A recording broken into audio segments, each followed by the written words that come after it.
തോൽവി വിജയത്തിന്റെ തുടക്കമാണ്. അതുകൊണ്ട് ഒരു കുഴപ്പമില്ല. തോൽവി പഠിക്കും, തിരുത്തും, അടുത്ത വിജയം ഞങ്ങൾ പിടിക്കും. നമ്മളെ പരാജയപ്പെടുന്നതാണ് വിജയത്തിലേക്കുള്ള യാത്ര. എന്താണ് ഈ പരാജയത്തിന്റെ കാരണം എന്ന് നമ്മൾ പഠിക്കുകയും അതിൽ നിന്നും വീണ്ടും വിജയത്തിലേക്ക് പോകും. കഴിഞ്ഞ പാർലമെന്റ് തെരഞ്ഞെടുപ്പിൽ ഞങ്ങൾക്ക് കിട്ടിയത് ഒരു സീറ്റാണ്, ആലപ്പുഴ മാത്രമാണ് കിട്ടിയത്. വെറും 10,000 വോട്ടിനാണ് ജയിച്ചത്. ഇപ്പോൾ രാധാകൃഷ്ണൻ ജയിച്ചിരിക്കുന്ന 22,000 വോട്ടിൽ മേലാണ് അദ്ദേഹം ജയിച്ചിരിക്കുന്നത്. തൊട്ടടുത്ത് വന്ന തെരഞ്ഞെടുപ്പിൽ, അസംബ്ലി തെരഞ്ഞെടുപ്പിൽ ഞങ്ങൾ തുടർ ഭരണം നേടി എന്ന് മറക്കരുത്. ഇത് രാഷ്ട്രീയത്തിൽ ഇതൊന്നും ഇതിന്റെ അവസാനത്തെ ദിവസമല്ല. ഇവിടെ വെച്ച് രാഷ്ട്രീയം തീർന്നില്ല. അതിങ്ങനെ പൊയ്ക്കൊണ്ടിരിക്കും. ജനങ്ങളുടെ അഭിലാഷങ്ങൾ മാറി മറിഞ്ഞു വരും. എന്താണെന്ന് ഇതിനെക്കുറിച്ച് LDF പഠിക്കും. പഠിച്ചിട്ട് എന്തെങ്കിലും വീഴ്ചകൾ സംഭവിച്ചിട്ടുണ്ടെങ്കിൽ അത് തിരുത്തും. അതാണ് ഞങ്ങളുടെ ഒരു ശൈലി. അതുകൊണ്ട് ഇതിന് ഞങ്ങൾക്ക് ആകാംക്ഷയൊന്നുമില്ല. ജനാധിപത്യമാണ്. ഇപ്പോൾ ഇന്ത്യ ഭരിക്കുന്ന BJPക്ക് പണ്ട് ഇത്രയും സീറ്റല്ലായിരുന്നല്ലോ, അത് കുറഞ്ഞില്ലേ? വളരെ ആത്മവിശ്വാസത്തോടെ നരേന്ദ്രമോദി എന്റെ ഗ്യാരണ്ടി, മോഡി ഗ്യാരണ്ടി എന്നൊരു പ്രചരണം തന്നെ നടത്തിയിട്ട് മോഡി ഗ്യാരണ്ടി വേണ്ട എന്ന് ഇന്ത്യയിലെ ജനങ്ങൾ തീരുമാനിച്ചിരിക്കുന്നു എന്നതുപോലെയാണ്. അപ്പം അതുകൊണ്ട് ഒന്നും സ്ഥിരമായ കാര്യങ്ങളല്ല. ഇത് ജനാധിപത്യമാണ്. മാറിയും തിരിഞ്ഞും വരണം. ഞങ്ങളുടെ സംഭവിച്ച പരാജയം കഴിഞ്ഞ തെരഞ്ഞെടുപ്പിലുണ്ടായിരുന്നു. ഈ തെരഞ്ഞെടുപ്പിൽ ജയിച്ച ആളുകൾക്ക് അത്രയും ഭൂരിപക്ഷമില്ല.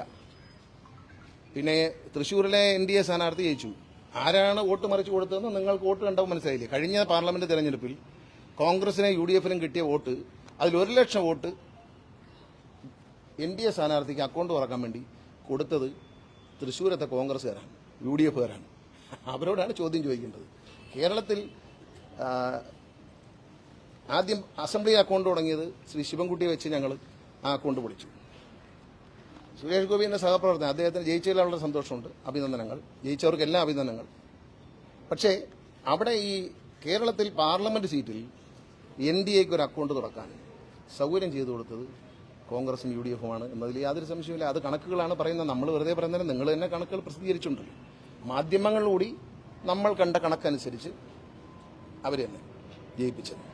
കേരളത്തിലെ ജനങ്ങൾക്ക് ഈ ഒരു മനസ്സിലൊരു വോട്ടിംഗ് പാറ്റേൺ ഉണ്ട്. അത് പാർലമെന്റിന് ഒരു ശൈലിയിലായിരിക്കും. ചിലപ്പോൾ പിന്നെ അസംബ്ലി വരുമ്പോൾ വേറെ ആയിരിക്കും, പഞ്ചായത്ത് ഇലക്ഷനിൽ വേറെ ഒന്നായിരിക്കും.